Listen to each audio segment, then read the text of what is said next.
Hey guys, welcome back to my channel. Hybrid 32494 here. Today we got something fairly exciting for myself and I hope for all my audiences out there.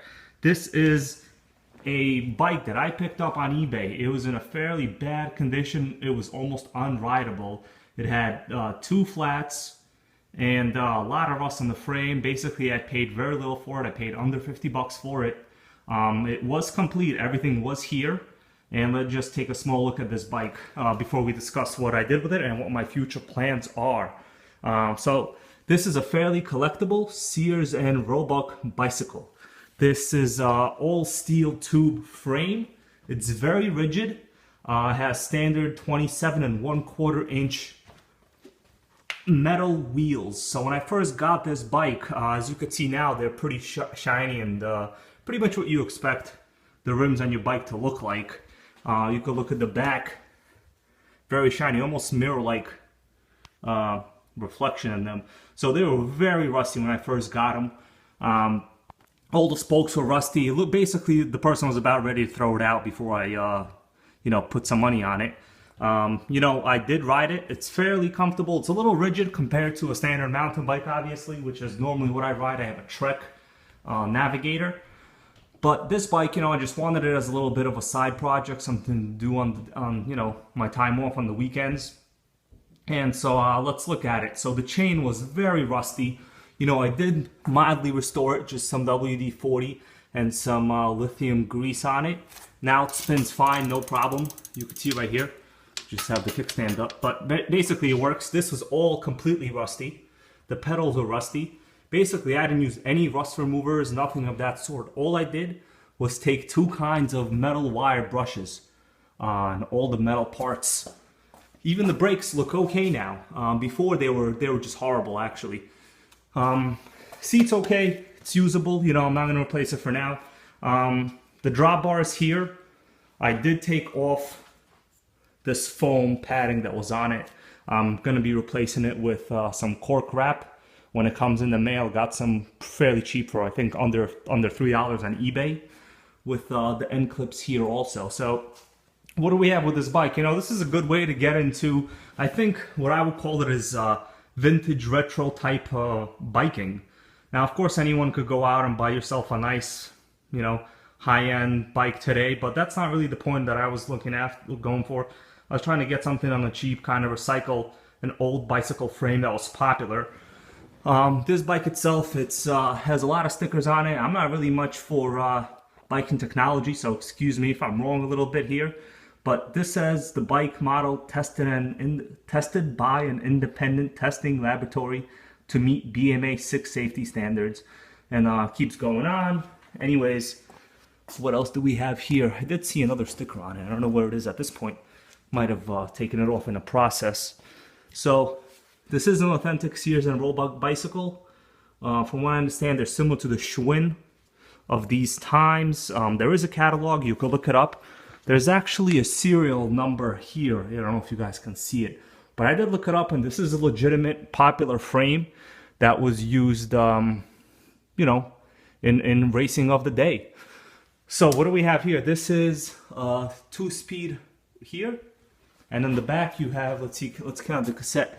You have 5 speed, so it's a 10-speed. For myself, that's all you need. I don't really like to have that much on the index here, and definitely don't like to have 3 gears here like most mountain bikes and mass-produced bikes do today. So what I found surprising is all the cabling on this bike, even the shifters here, the speed, I forgot what these called, the levers here. They work perfectly. They hold the gear just as you would want it to be. I didn't even adjust anything. Now, when I picked this bike up, it looked like it was outside for, 5 to 10 to 20 years. But the frame itself was fine. All I did was just kind of brighten up some of the aluminum parts, some of the metal parts on it, rather. Even the wheels, the pedals spin fine. There's absolutely no binding anywhere. So that's kind of my project. The only thing I did really have to replace and then put money on is a front tire and the inner tube. I also got some rim tape for this, but keep in mind if you have a low budget or just kind of looking to restore something and not go all out on it, just to have like a little fun project and maybe something of value that you can move out later on, you can do it on the cheap. So basically this is the rim tape I used. It's normal stuff. I mean, you know, it's from eBay. I paid, I think, $2 for 2 of them. So it's $1 each. That comes out to nothing, really. The tire itself, I'll show you guys the tire. I have a whole bunch of bike parts here, so we'll just look at it here.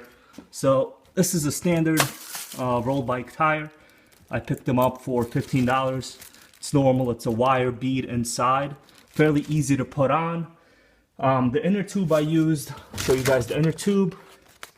It was this Kenda 700 size, which fits normal wheels just like these are, which are 27 1/4 inch, with a Schrader valve instead of the Presta valve. Let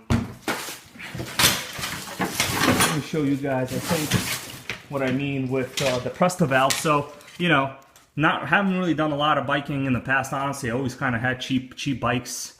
Never really even knew what a Presta valve was. So here's a Presta valve. You can take off this Schrader adapter. This is what it's called. It's basically to use a regular bike pump. I can't really take it off. Anyways, there's a different kind of nipple inside.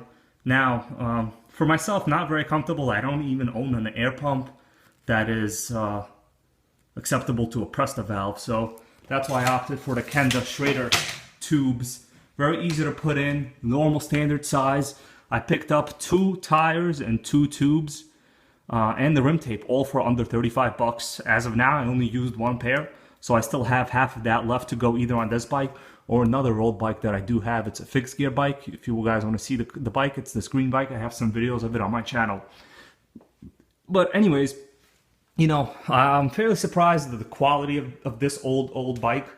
I've had some mountain bikes before, and let me tell you, after a couple of years, they just totally disintegrate.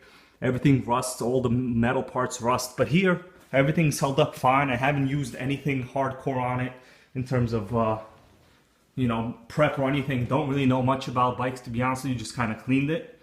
And here's what we wound up with. The only conversion for myself I would particularly like is to have a straight handlebar, to have a straight bar. I don't particularly find it comfortable to ride this. Now, of course, it gives you an aerodynamic advantage. And I did notice it when riding. I did notice that the power I was able to put out was you know, in terms of my own power, it was basically equal to what I put on the mountain bike, but I got further, faster, rather. So I was able to maintain a higher overall average speed during my ride, which is what you would expect. That's basically the conclusion here. If you guys want to see more on this project, I might eventually replace this rear tire. Just wanted you guys to see the condition that the rear is in. Now, I wrote it seems to be fairly even. The wheels are straight, they're not crooked or nothing. But you could see the sidewall is completely fractured and cracked everywhere. But the inner tube is fine. I didn't even disassemble this wheel. But you can see right here, you know, I put in a couple miles on it already. So it seems to be holding. I'm not really going to do anything with it at this point. Just going to keep this bike for a little while. Maybe sell it to someone else who's interested in vintage type biking. But the frames on these bikes are solid. You know, fairly easy to work with. Everything is pretty much standard size on this. So there we go. Thanks for watching, guys.